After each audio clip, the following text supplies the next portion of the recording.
45 गावांच्या पाणी प्रश्नावर काकडेंची शंका. आमदार मोनिका राजळे यांच्या भूमिकेवर चर्चा. शेवगाव पाथर्डी मतदारसंघातील 45 गावांच्या पाणीपुरवठा प्रश्नावरून राजकीय चर्चा रंगू लागली आहे. आमदार मोनिका राजळे यांनी राज्याच्या उन्हाळी अधिवेशनात लक्षवेधी सूचनेद्वारे शेवगाव तालुक्यातील 20 आणि पाथर्डी तालुक्यातील 25 गावांच्या पाणी प्रश्नाचा मुद्दा उपस्थित केला.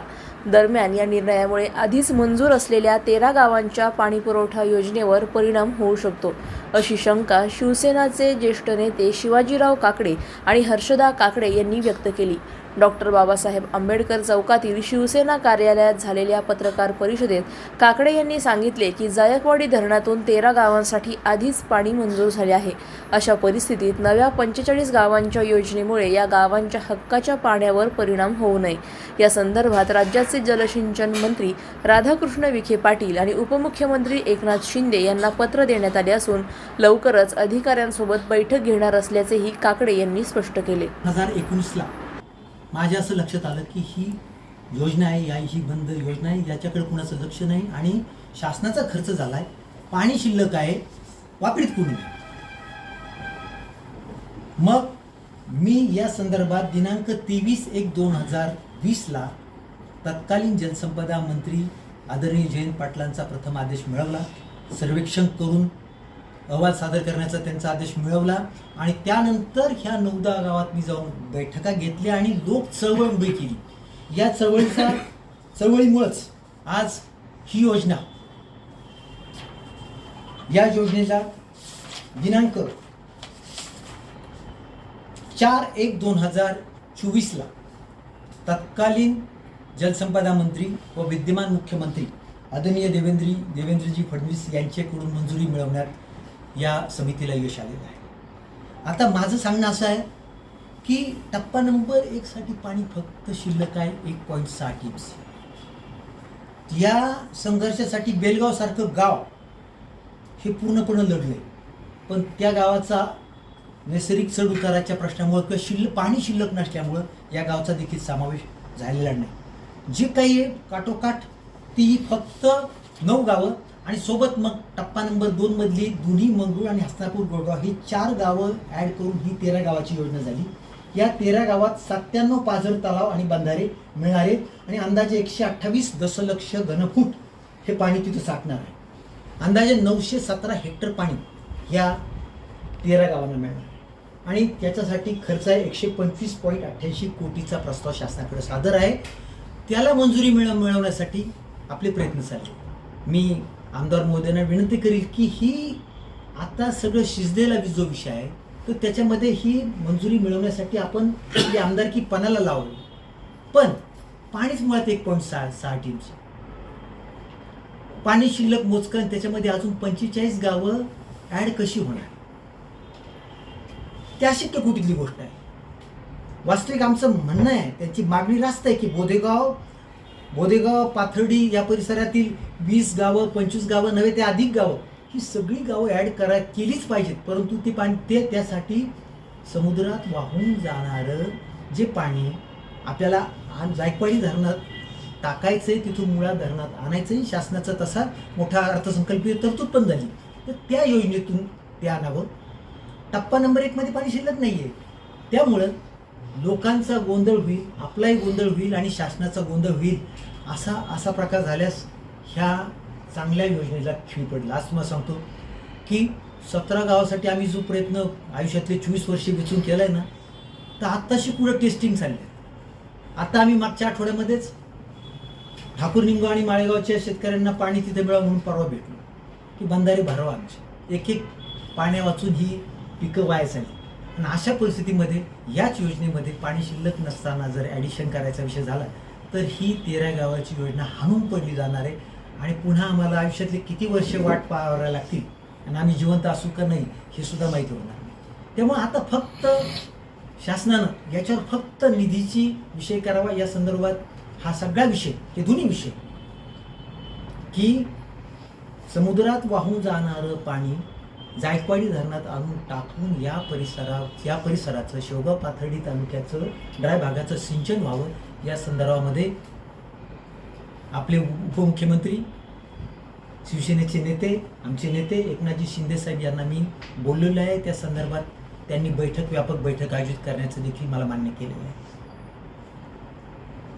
म्हणजे आता फक्त विषय एवढाच आहे की ह्या 13 गावासाठी जे काही 125.88 कोटीचा प्रस्ताव, आता बा त्याच्यातही वाढ होणार आहे. मागच्या वर्षीच तरतूद आहे, 2026 आहे, म्हणजे काही वाढ झाली असणार आहे. तर या वाढीसह हा निधी मंजूर करू शासनानं ही योजना तत्काळ जर ठरवलं तर 1 वर्षाच्या आत देखील योजना अंमलात येऊ शकते.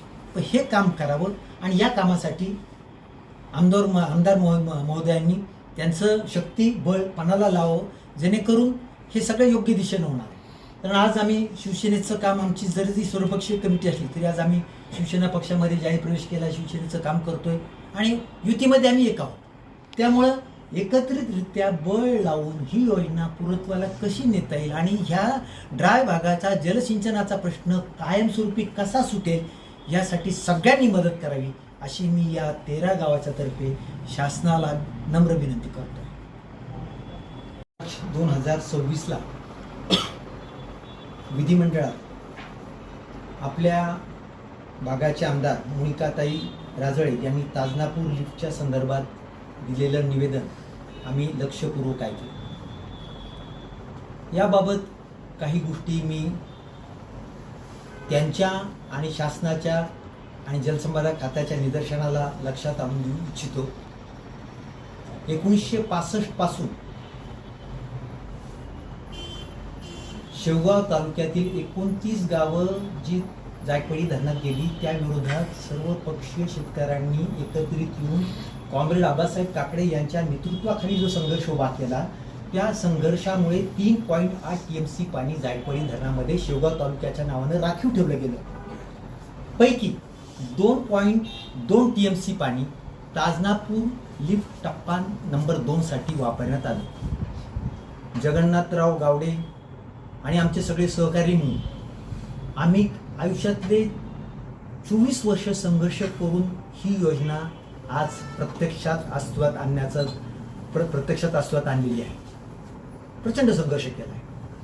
आता सन 2019 मध्ये मी ज्यावेळेला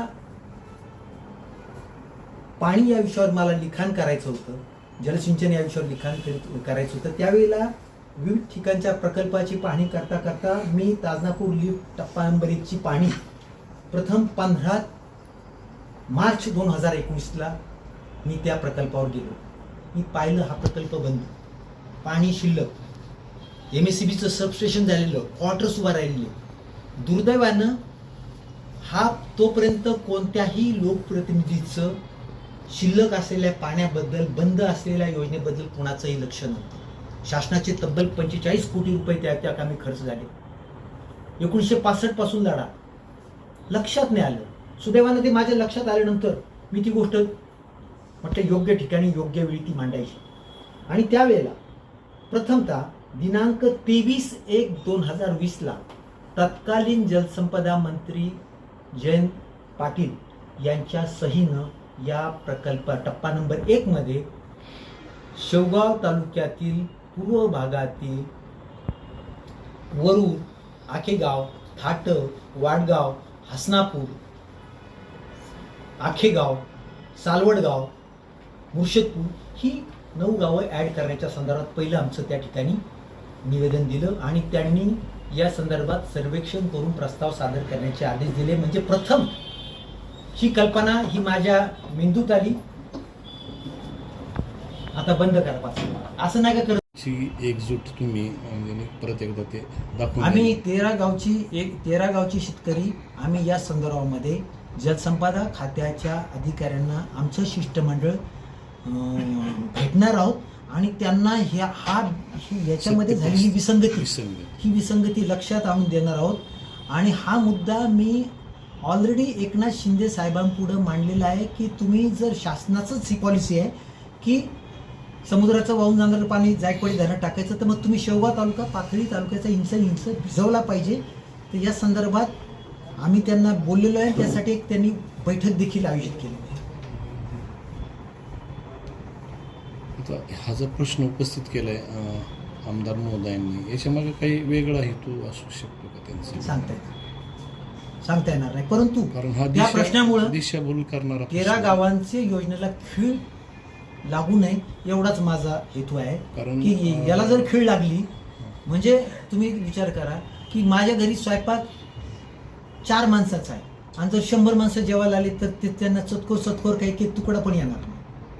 एवढाच विषय आहे ना, साधं त्याच्यामध्ये 1.6 TMC मध्ये किती विषय आहे. लोकप्रतिनिधींकडून वारंवार दिशाभूल करणारे प्रश्न लोकसभा विधिमंडळामध्ये उपस्थित केले जातात. मध्यंतरी नगर परिषदच्या निवडणुकीच्या वेळेस त्यांनी शेवगावच्या काही जमिनी, सरकारी जमिनी त्यांच्या म्हणण्यानुसार ह्या लोकांना देण्यात याव्यात असा प्रश्न उपस्थित केला होता. वास्तविक ती जमीन राम मंदिर, ती जमीन खाजगी व्यक्तींची असे असतानाही त्यांनी त्या जमिनी सरकारी आहेत आणि ते देण्यात याव्यात असा बी एक प्रश्न उपस्थित केला होता.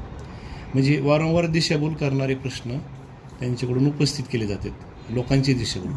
मी ताजनापूरचं पाणी म्हणण्यापेक्षा जायकवाडी धरणातून जे पाणी त्या मिळवण्याच्या प्रश्नावर मी सर्वपक्षीय माणसं बरोबर घेऊन हा लढा माझ्या कुटुंबानं गेल्या 40 वर्षापासून केलेला आहे.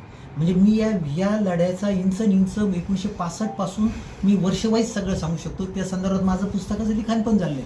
त्यामुळं ह्या विषयाच्या बाबतीमध्ये मी अत्यंत सेन्सिटिव्ह आहे आणि आमचं कुटुंब आबासाहेब काकडेंपासून शेवगाव तालुक्यातल्या ड्राय भागाला पाणी मिळवून देण्यासाठी यथाशक्ती म्हणण्यापेक्षा पूर्ण शक्तीनिशी ड्राय भागाच्या पाठीमागे आणि त्यासाठी आमचा लढा आहे. म्हणजे हा जो प्रश्न उपस्थित केला होता लोकप्रतिनिधींनी, याच्यामध्ये विरोधाभास काय वाटतो? लोकप्रतिनिधींनी जो प्रश्न उपस्थित केला त्यात विरोधाभास असा आहे की टप्पा नंबर 1 मध्ये पाणी 1.6 TMC आहे. 9 गावं, ही 9 गावातली बंधारे ही खूप ॲडजस्ट करून बसली. याच्या व्यतिरिक्त शिल्लक पाणी तिथं नाही आहे. ते पाणी शिल्लक आहे असा त्यांचा भास झाला, पण प्रत्यक्ष पाणी त्या ठिकाणी अजिबात शिल्लक नाही.